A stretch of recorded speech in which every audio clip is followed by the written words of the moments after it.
Bonjour Nicolas, bienvenue sur la scène du Sustainable Energy Forum. Vous êtes le directeur général de Vent du Nord Group qui développe des parcs éoliens, mais pas seulement. Est-ce que vous pouvez nous en dire un peu plus ? Oui, pas seulement. Alors déjà, Vent du Nord, c'est un développeur d'énergie renouvelable. Donc on développe l'éolien onshore principalement. On développe aussi de l'énergie solaire et aussi de l'hydrogène. On s'est lancé dans l'hydrogène il y a 7 ans maintenant. Alors c'était peut-être très précurseur il y a 7 ans, on n'en parlait pas beaucoup. Aujourd'hui, on parle beaucoup d'hydrogène, donc c'était peut-être un petit peu tôt, mais aujourd'hui, on a quelques retours, en tout cas, sur cet aspect-là.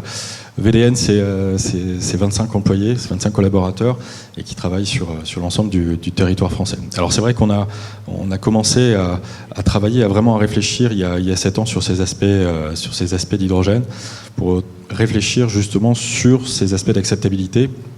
Bon, on sait très bien que l'éolien suppose beaucoup de questions, beaucoup de discussions, et on a essayé de trouver des solutions pour donner un intérêt. Et on se rend compte très souvent que les oppositions liées à l'éolien sont souvent du fait du manque d'intérêt ou du manque de visibilité, en tout cas de ce que l'éolien peut ramener au terme des habitants. Donc on a réfléchi à quelque chose qui pouvait le ramener quelque chose de manière concrète, et du coup on a proposé une proposition de mobilité à hydrogène. C'est ce que vous mettez en place à Tupigny, c'est ça ? Exactement, sur un projet de parc éolien qui rassemble 6 éoliennes.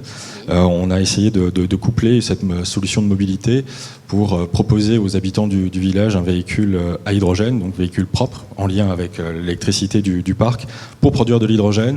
Ce véhicule sera donc en libre service et gratuit pour les habitants, et qui leur permettra de pouvoir rouler proprement, et aussi avec les éoliennes. Et c'est vrai que c'est pour la première fois.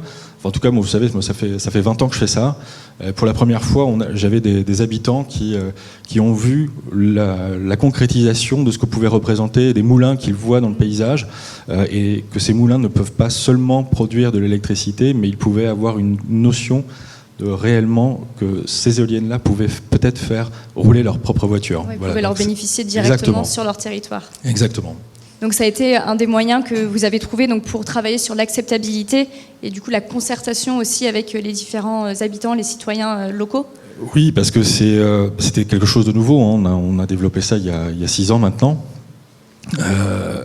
6 ans, je reviendrai tout à l'heure, mais c'était le début du parc éolien n'est toujours pas construit. Hein. Voilà, je reviendrai tout à l'heure dessus.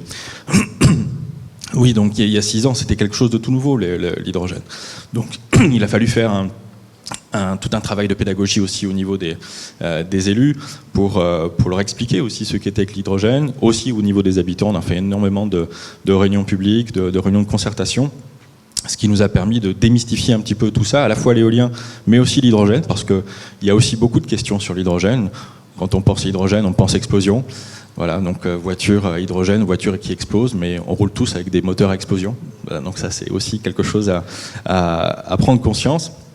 Donc tout ce travail-là a été vraiment mené de manière assidue et de manière précise. Et c'est vrai qu'aujourd'hui, on a un projet de parc éolien, encore une fois, qui n'est toujours pas construit, mais qui n'a eu aucune opposition, qui n'a pas eu de recours, et qui aujourd'hui est sur les rangs pour pouvoir être monté. Oui. Et à quel horizon ? Il va pas tarder. Je pense que d'ici le début de l'année prochaine, il devrait tourner. Ok. Et donc les voitures à hydrogène seront mises à disposition à partir du moment où le parc éolien sera lancé ? Alors la voiture à hydrogène, oui, on espère vraiment. Il faut savoir aujourd'hui qu'on est dans une conjoncture énergétique qui est extrêmement compliquée, avec des prix de matériel qui sont aussi extrêmement compliqués. Donc, vous voyez, en termes d'usage, la voiture qu'on avait prévue n'existe plus. Ah, donc ça va être compliqué, mais on va y arriver. Voilà. Très bien. Vous aviez évoqué lors d'une autre interview donc sur le salon Evolution, vous aviez mentionné la notion de souveraineté énergétique. Comment est-ce que Vent du Nord compte contribuer à cet effort ? La souveraineté, vous savez, on en a un petit peu parlé au niveau des énergies renouvelables, du nucléaire. Je veux dire, en France, on a un certain nombre de possibilités de production d'énergie qui est sur notre sol. Donc le fait de pouvoir produire de l'électricité à travers l'éolien, à travers le solaire, permet d'accentuer cette souveraineté. Nous, on essaye aussi de pouvoir favoriser à la fois l'électrique, bien entendu, parce qu'on a besoin d'électricité en France. Dominique Jeanne l'a rappelé aussi tout à l'heure, hein, on a quand même un besoin qui va peut-être s'en faire sentir cet hiver. Donc, besoin d'électricité, et électricité aussi pour produire de l'hydrogène, pour décarboner le transport, pour décarboner l'industrie. Donc, nous, on travaille à ça. On travaille à développer ces entités d'énergie renouvelable. Malgré tout, comme je le disais tout à l'heure, c'est très long. C'est très long pour un parc éolien. C'est entre 5 et 10 ans pour construire un parc éolien. C'est 2 ans et demi d'instruction sur les bureaux de l'administration. C'est aussi un développement qui est de plus en plus compliqué. On a de plus en plus de zones de contraintes techniques, de contraintes paysagères qu'on n'avait pas avant. Et aujourd'hui, on se concentre sur des surfaces qui sont de plus en plus petites pour répondre aux objectifs. Donc si on se concentre, ça entraîne aussi beaucoup plus d'éoliennes dans un endroit donné et donc de l'opposition. Donc en fait, c'est un cercle vicieux. Donc l'important serait vraiment de pouvoir changer de stratégie ou de visibilité, de philosophie pour montrer qu'on a quand même la possibilité d'avoir un certain nombre de places en France pour développer en particulier l'éolien. Je rappelle qu'on est le 2e gisement de vent d'Europe. Donc profitons de ce gisement-là et essayons de libérer cette énergie pour en profiter au maximum. On a un certain nombre de gigawatts qui sont aujourd'hui bloqués.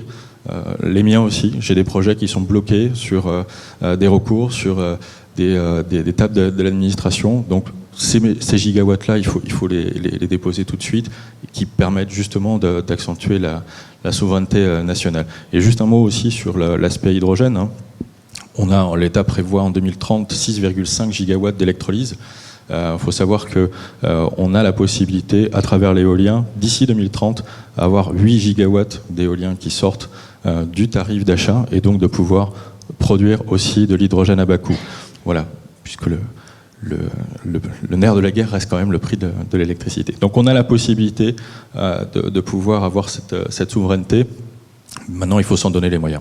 Oui, ça va prendre un petit peu de temps, mais c'est en voie. C'est ça. Ben merci. On espère. Merci beaucoup, Nicolas. Donc on a hâte de voir la concrétisation de ce projet à Tupigny.